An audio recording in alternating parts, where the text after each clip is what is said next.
Wij zullen voor de eerste keer op vakantie met de vliegmachine. En Oostenrijk. En de wintersport.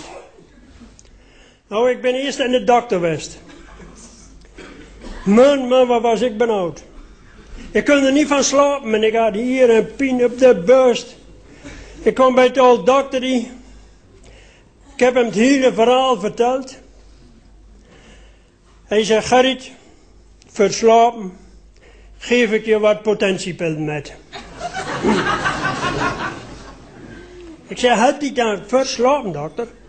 Hij zei, nee Gerrit, zeg dat niet. Hij zegt, maar het wakker liggen wordt er wel wat aangenamer van.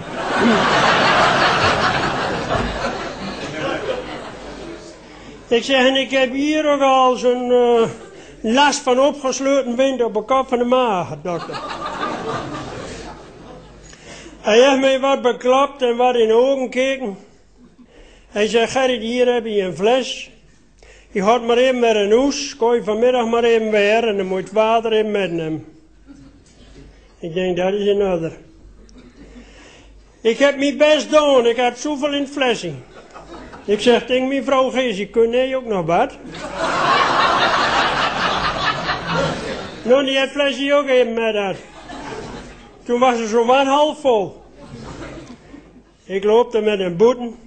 Stiet toevallig hoe ze zich ook met stadium hoog.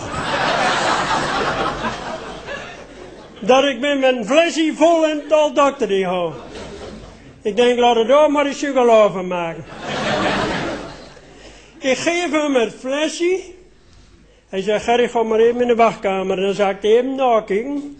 Ik ben er zo weer. Ik denk, ja, dat zal wel. Jongens, nog geen 3 minuten later, hoor, komt de oud dokter hier weer aan. Hij had een papiertje in de hand. Hij zegt, Gerrit, ik heb de uitslag. Moet je goed luisteren. Hij zegt, kijk, je vrouw is in verwachting. Je zit maar in de bok en die gaat maar rustig op vakantie.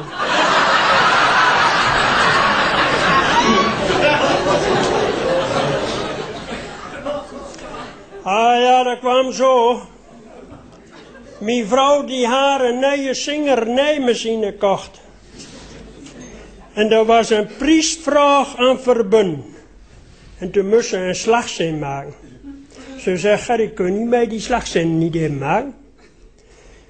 Ik denk, dat kan ik wel. Ik denk, ik haal het ook een beetje agrarisch, een beetje op zijn boerenfluitjes.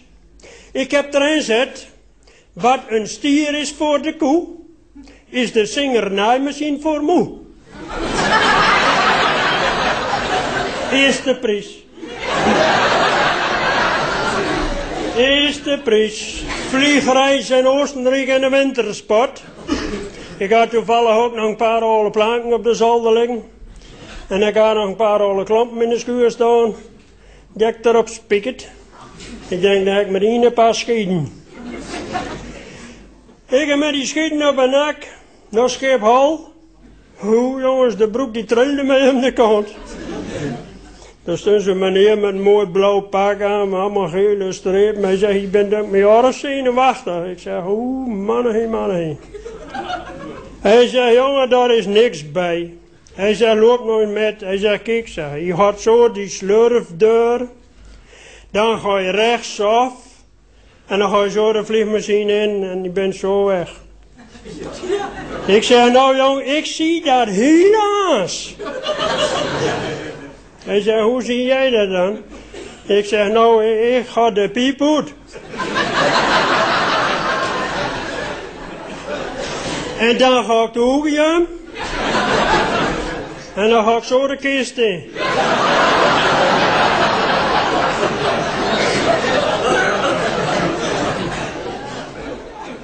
Maar we willen wel in Oostenrijk komen volk hoor. En dan moet je boven, hè, met die schieten. Boven naar die Oostenrijkse berg op. Nou, dan kun je met een lift hoor. Stoeltjeslift noemen ze dat, hè. Nou, mooi stoeltjeslift. Ja, zo'n bongel, hè. Zo'n knuppel. En dan moet je nog flap werden, hoor. Dan moet je flap werden. Maar nee, ik zag er nog zo'n knuppel langer zo, daar hing al iemand een broek aan.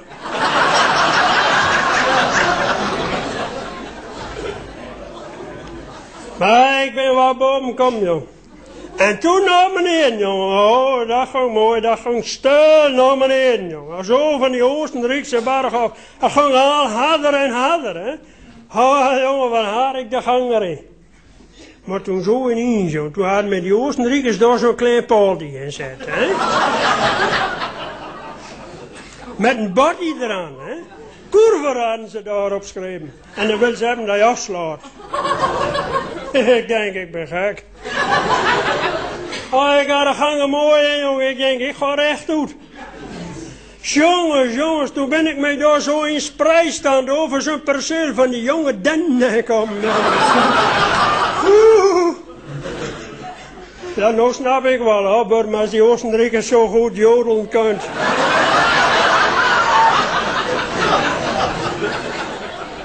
Toen ik beneden was, toen kon ik toch, hoor. Ah, dat was onze wintersport. Dan binnen wij van de zomer, omdat het zo mooi warm was, binnen wij voor de eerste keer met een beiden ten strand west. Geesie en ik. We hadden een mooi groot strandhotel. Met een grote kamer, met alles erop en eraan, hè. Ja, maar er stond nog een telefoon naast bedden. Daar liep een kamermeisje rond. Ze vroeg mij nog, ze zei, hoe laat wil meneer gewekt worden? Ik zei, oh, weg, dat weet ik nog niet, maar dan bel ik je wel op.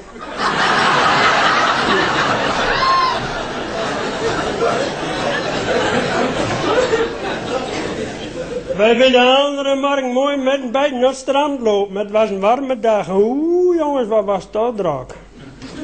Wat was het daar vol, jongens. Daar lagen ze ruggie aan rug. Sommigen lagen boekie aan boekie. Er was nog zo'n patty vrij van zo'n meter breed. Ah, en daar lopen wij zo op. Met een beiden, dat hadden wij ook niet in de gaten, hoor. Maar dat patty, dat was de grens. De scheiding. Aan die kant van het patty had je gewoon een strand, hè. Maar aan die kant van het patty, jongens. Wat zeg je? Naaktstrand? Hoe weet je dat zo? Dat kan wel klappen, ja, want ik zal je vertellen, daar lagen een paar vrouwen, jongens, die hadden niks anders aan als de radio.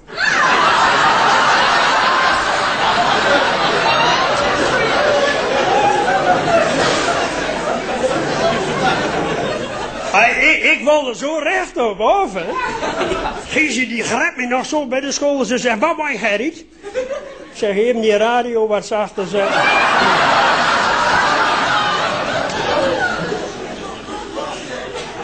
Wij willen daar mooi met een beiden gewoon liggen op de grens.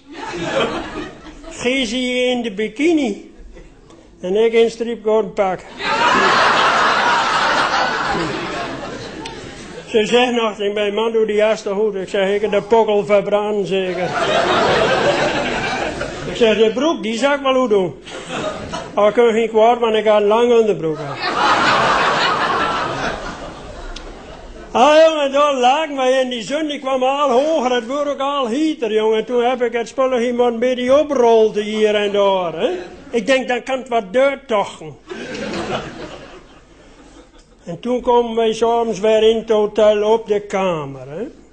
En Geesie kijkt mij aan, ze zegt, Gerry, dat liep nou niks. Je bent net een zebra. Het waren allemaal strepen, hè. Ze zegt, man, je moet zien dat je helemaal bruin wordt, Gerrit. Dat is je veel mooier. Want Geesie had de mannen was zien lopen, aan die kant van de grens. Die waren helemaal bruin. En dat vindt die vrouw niet mooi, hè? Ja, dat vindt ze mooi. Maar ik denk, je kunt mij wat meer vertellen, Geesie, maar hoe moet ik door met aan? Ik heb de hele nacht wakker liggen. En zo ineens, jongens, dan kreeg ik me dan een helder ogenblik. Ik denk, dat doe ik. Dat doe ik. Ik heb dus morgens heel vroeg goed. Naar het strand toe, er was nog geen mens te zien. De zon die begon er net op te komen. En toen heb ik mij daar mooi ingegraven. De bruine stukken in het zand. De kop ook. denk, dan kennen ze mij ook niet. En de witte stukken in de zon, hè. Ik denk, laat er nog maar komen. En ze kwam, jongens, al heel vroeg in de morgen. 2 Hollandse dametjes, met een strandwandeling. Ja, dan stak hij in de hand, hè. En zo ineens toen bleef ze staan, hè. Maar die ene, die zag wat. Ja, die zag wat. Kan niet veel, hoor. Ach, en die tikte daar met stokkie aan, hè. En toen kwam er schijnbaar wat leem. Ja, want ze greep haar vriendin bij de arm. Ze zei, oh Greta, zegt ze, moet toch eens kijken. Moet toch eens kijken, Greta. Daar heb ik nog mijn hele leven al naar zucht. En hier grijpen ze in het wild.